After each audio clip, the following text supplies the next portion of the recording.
It is Crossover Thursday all across the Locked On Podcast Network, powered by our friends over there at prizepicks.com. Make sure you enter promo code Locked On to receive a 100% deposit match bonus here today. Here on the Locked On Podcast Network, we have Locked On Broncos and Locked On Jaguars, a tale of two 2-5 football teams who are about to kick off action early Sunday morning in London. To break down all the action, I'm Cody, Roark, host of Locked On Broncos, joined alongside my co-host Sayre Bedinger, and we are talking with Tony Wiggins, host of the Locked On Jaguars podcast. Gentlemen, let's set the stage for Sunday's epic matchup. I know each fan base is going through their own realm of frustration with some different things. You look at the Broncos, high expectations for the offense that simply haven't lived up to there.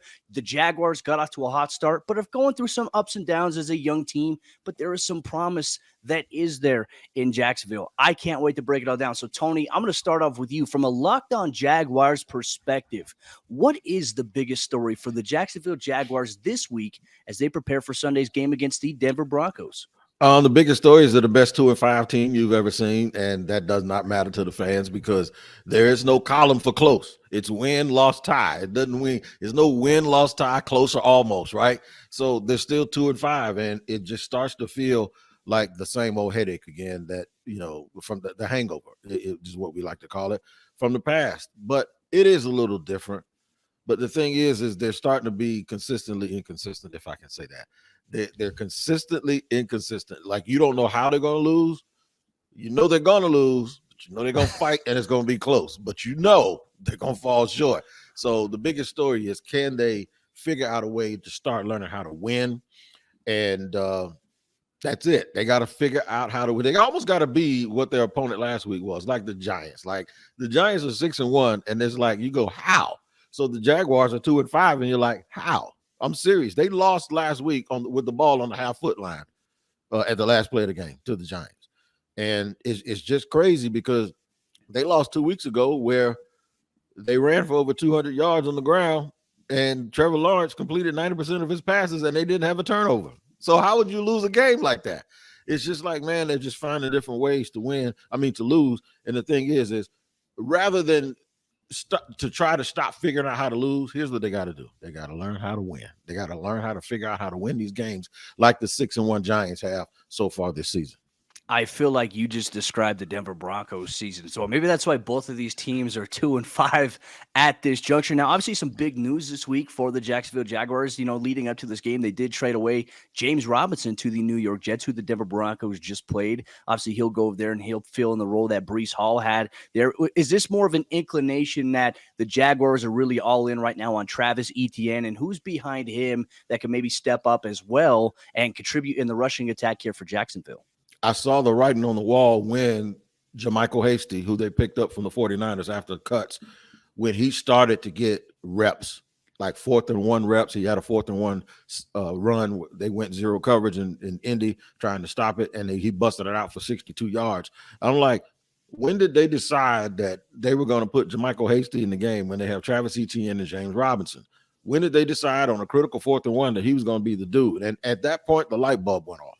And when James Robinson didn't get a carry this week, despite going in and out of the game, I was like, yeah, it's Travis's team, who's averaging 6.8 yards a carry. So you can definitely understand that. The thing is he's a good football player, but I do think Trent Baalke, who's in the building and who was here as the assistant GM before, I don't think he ever really cared for him or liked him very much, because they wouldn't have picked Travis Etienne in the draft last year. Everybody thought that was all Urban, but it wasn't.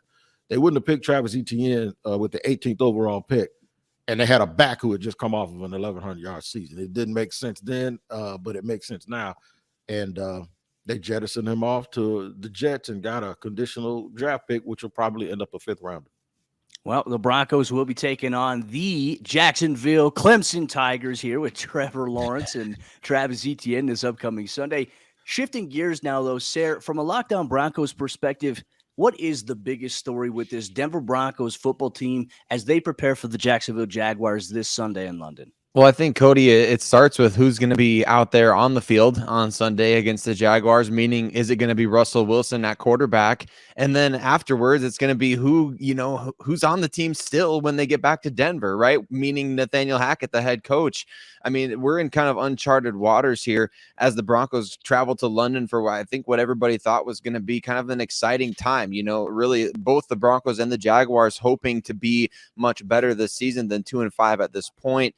And here we are, both 2-5 going into the matchup. Nobody knows, is it going to be Russell Wilson or Brett Rippon this week? Obviously, we'll hear more as the week progresses in terms of practice reps, how Russell is feeling and things like that. But as we know from last week, we heard all week, Russell is, kind of pushing to play, and then they held him out at the last minute. So it'll be fascinating to see. The biggest storyline is if Russell plays, how limited is he? Because as of last week, I think everybody kind of felt, man, if the playbook was so limited against the Chargers, how limited would they have to be if he played an entire game? So really, Cody, I think that's the biggest storyline. Is Russell Wilson going to play? And if he doesn't play, does Nathaniel Hackett's job hinge on Brett Rippon? I mean, it sounds dramatic and it sounds like maybe kind of just like pumping up a storyline just to, pump up a head coach storyline. But that's really where it feels like the Broncos might be right now. So very big things could happen in London, even though this is a matchup of 2-5 teams, especially from the Broncos perspective, potentially some big implications for this game. Well, I'll tell you this, though. The Broncos did announce their jersey and uniform combination for Sunday's game, the white away jersey with the blue pants. So maybe if the Broncos offense is struggling the way that it has, maybe the attention is directed to how ugly the uniform combination is as well. We'll see how things go here when it comes to this Denver Broncos team traveling on the road to take on the home Jacksonville Jaguars in London. But one of the things we're going to do here on this crossover Thursday episode, Locked On Broncos, Locked On Jaguars, free and available everywhere you get your podcast, and also on YouTube, we're going to dive into the key matchups to watch. Which matchups do we have our eyes on in Sunday's early primetime game? ESPN Plus. Also, you can get it locally in Denver. I'm sure you can get it locally as well in the Jacksonville market. But before we do any of that, let me tell you about Bird Dogs, the sponsor of today's episode, Locked On Broncos, Locked On Jaguars, crossover Thursday. And Bird Dogs, they have sweats, they have joggers, they have khakis, they have clothing, and it's comfortable as can be. They sent all of us some Bird Dogs apparel. I've got the shorts, I've got the joggers, and one thing I like about it, I can work out in it, I can sleep in them, I can also play golf in them. I don't play much golf, but when I do, tell you what, it's the most comfortable fabric that is out there today. And you may not play like Tiger on a bender, but you'll feel just as good. And Bird Dogs joggers are higher quality than Lululemon and $20 less. So what are we talking about here? Go buy some Bird Dogs. And if you still wear shorts in the winter like me, trust me, they have everything that's going to take care of you. Doesn't matter if it's Florida or 10 degrees in New England or Chicago. They have their signature shorts with built-in liners, the most comfortable shorts in existence. Get yours today. Go to birddogs.com, enter promo code Locked On, and they'll throw in a free Bird Dogs rope hat. That's birddogs.com, promo code Locked On, and boom, a free Bird Dogs rope hat with your pair of Bird Dogs. The most comfortable shorts, pants, and sweatpants with built-in liners. You will not take these things off. I promise you that. And our good friends over there at Blue Nile, whether you're looking to pop the question or you have a milestone to celebrate and want to let your love sparkle, Blue Nile can help you make your celebrations even more memorable. As the original online jeweler, Blue Nile offers the largest selection of independently graded diamonds and pieces priced significantly below traditional retailers. Not to mention, Blue Nile has helped millions of couples create their perfect engagement ring, and their easy online tools let you choose the diamond shape, the size, and clarity, as well as the setting style. Blue Nile's bench jewelers will then help you handcraft her perfect, one-of-a-kind engagement ring. If you're looking for a piece of fine jewelry to commemorate a special milestone, but you're still having trouble choosing, Blue Nile has jewelry experts on hand 24/7, available via phone or chat to help you find a memorable gift at every budget. Shop stress-free with Blue Nile's 100% satisfaction guarantee. All Blue Nile orders are insured and shipped for free in discreet packaging. They also offer overnight shipping if you're in a rush as well. So make your moment sparkle with Blue Nile. Go to BlueNile.com and use code LOCKEDON to save $50 on your purchase of $500 or more. That's BLUENILE.com. Code Locked On to save $50 on your purchase of $500 or more. BlueNile.com, code Locked On. All right, gentlemen, as we continue on today's episode, Locked On Broncos, Locked On Jaguars, crossover special powered by our good friends over there at Price Picks. Make sure you use PricePicks.com. Use promo code Locked On to receive a 100% deposit match bonus here today. We're diving into some of the key matchups, right? I mean, I think when we look at these 2-5 football teams, some of the things that stand out to us is, okay, hey, there's talent on the offensive side of the ball for this team. There's talent on the defensive side of the ball for this team. I think collectively, you look at this matchup, ideally on paper, it should be an exciting game, but there's the uncertainties of the execution standpoint that we talked about previously here. So, Tony, kicking things off from a Locked On Jaguars perspective, what is a key matchup or matchups that you have your eye on specifically as it pertains for the Jaguars against the Denver Broncos this Sunday? The first thing is whoever's playing the left cornerback, whether it be Shaq Griffin, who was out with a back injury last week, okay, maybe a pride injury, or Trey Herndon, who they started last week, who got beat deep. Whoever's over there better stay with whoever's lined up, whether it be Jerry Jeudy, Hamler, or Cortland Sutton, because I guarantee you, whoever plays for Denver, whether it's Russell Wilson or Rippon. By the way, is that Mark's son? Is Mark? That's his nephew. It's his nephew. Okay. Yeah. I always wondered that. But that corner spot has been a problem, and it's been opening up a lot of things underneath and with the linebackers and coverage. Guys are getting the ball out of their hand real quick. That and this Greg Dulcich dude that just showed up a couple of weeks ago for y'all, that's a serious problem. And the reason why I focused on him is because the Jaguars have, in their history, have failed to have a tight end like that. Like, I'm watching all these 6'5" dudes snatch the ball out of the air, and I'm thinking, like, why can't the Jaguars find one guy that can do that? And there's Dulcich right there, who they could have had in the draft. And he got 9 targets last week. And against the Colts, the Jags linebackers, I think, gave up 13 out of 13. That's bad. And Devin Lloyd is really a good player when it comes to covering, but you still got to do it no matter what your reputation is. So I think the ability of the team that the Jaguars play this Sunday, Denver in this case, if they can utilize the tight end and keep the Jaguars on the field defensively and win time of possession, that's going to be a problem, because the Jaguars win when they have time of possession and when their defense does not have to stay on the field for so long. So getting Denver off the field on third down is going to be imperative. But if they can't cover at the left cornerback spot, or if those linebackers can't stay with Dulcich or whoever they line up out there, that's going to be an issue.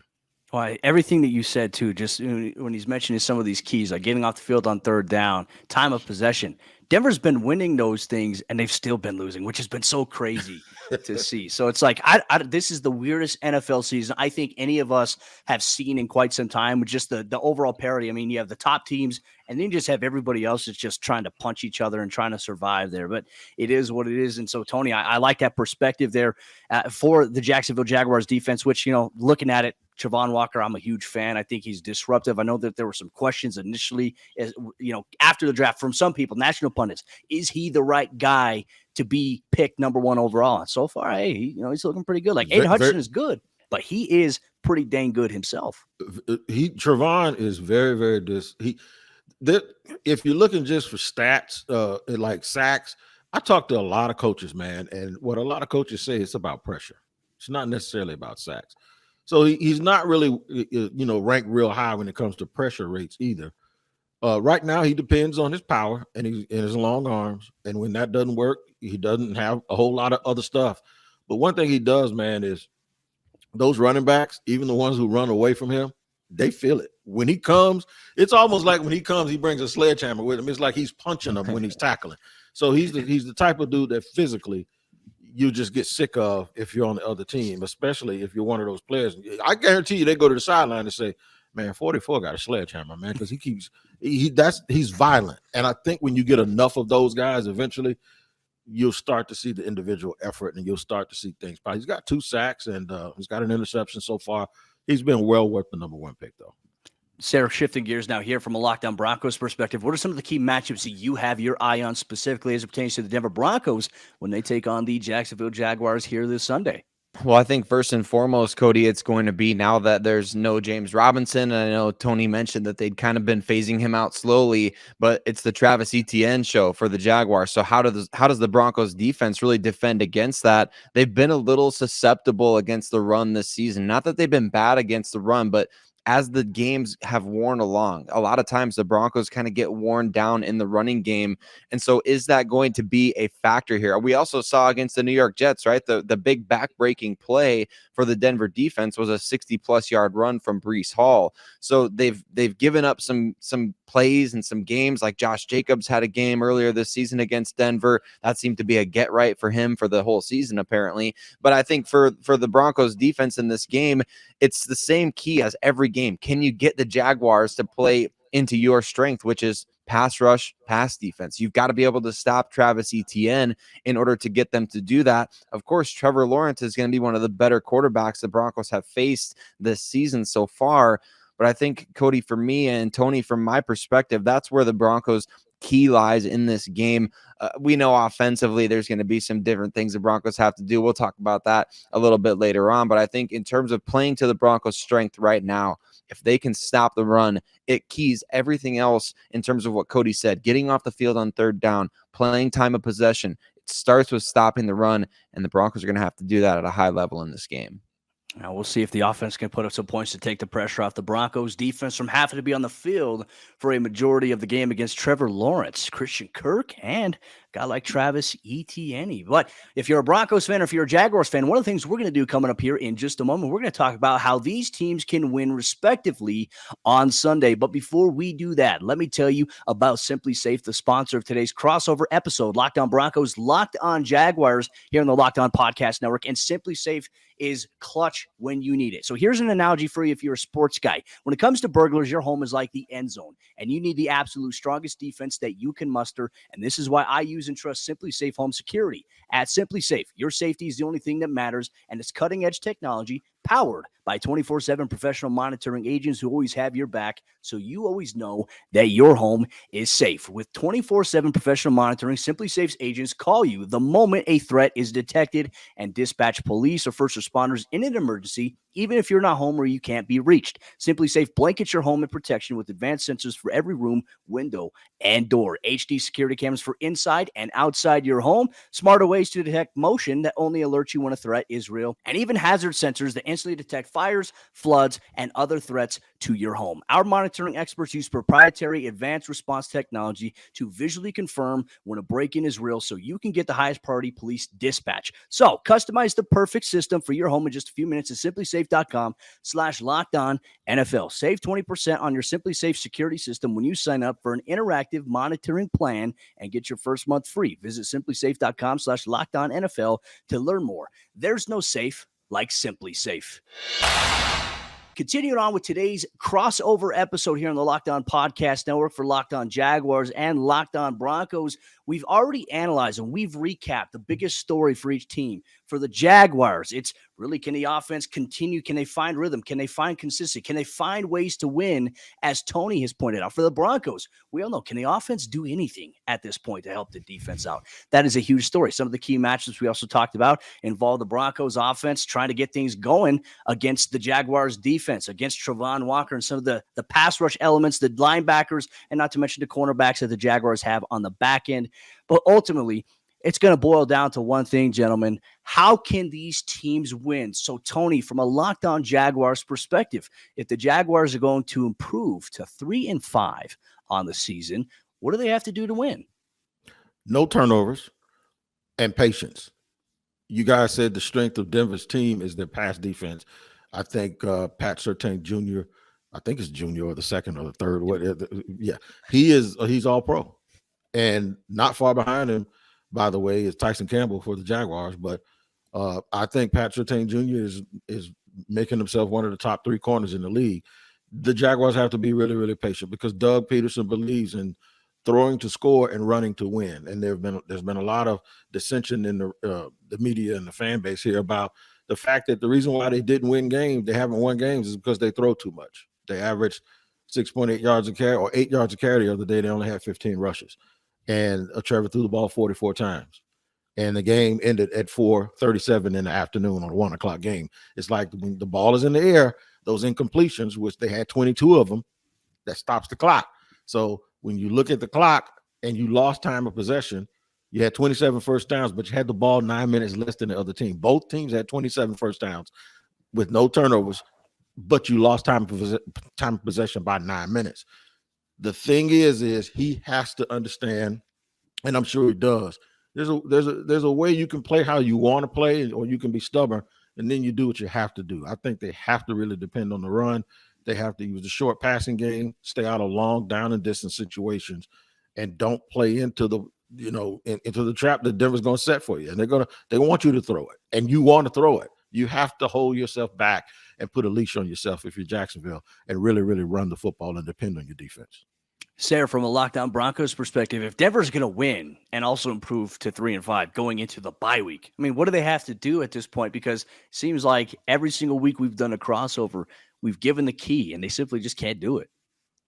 Right. I mean, at this point, it's about 17 points, right, Cody? Is that what the Broncos need to do to win? I mean, every single week, it's the same every single game at this point, and just I mean, I feel like Tony could join Locked On Broncos at some point and just shift all of his perspectives and start talking about the orange and blue, because it's really the same. Like, we saw Brett Rippon last week throw the ball 40 plus times when everybody kind of expected maybe a run heavy game when your backup quarterback has to start kind of on short notice. But it's really there's you even kind of mentioned an identity for Doug Peterson. He likes to throw to score and run to win. We don't even quite know what the Broncos like or want to do offensively, whether Russell Wilson is in the game, whether it's Brett Rippon.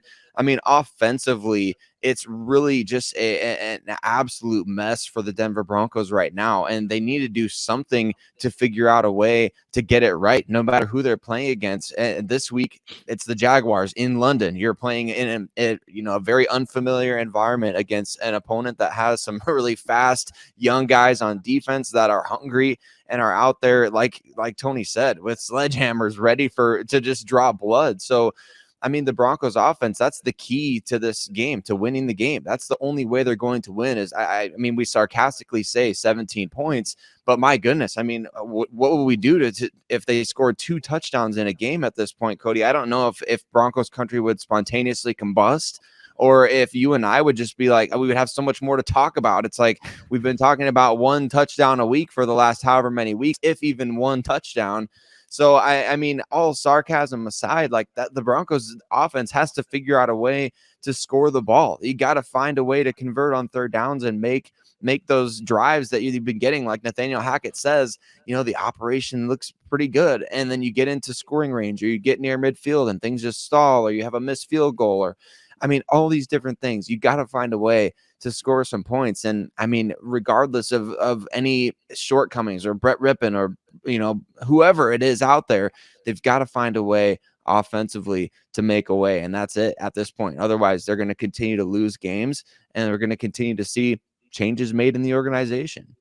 It's going to be a very interesting week for both teams here. And as Mike Tomlin says, the greatest quote I feel like you could apply to anything, just in life: the standard is the standard. And right now, we don't know what the standard is for the Broncos on the offensive side of the ball. So hopefully there's some clarity. But you know what? Thank you so much to everybody. If you're a Broncos fan, or if you're a Jaguars fan that's tuning into this crossover episode here on the Locked On Podcast Network, Tony Wiggins, host of the Locked On Jaguars podcast, brought some heat with some great perspective as it pertains to this young Jacksonville Jaguars team.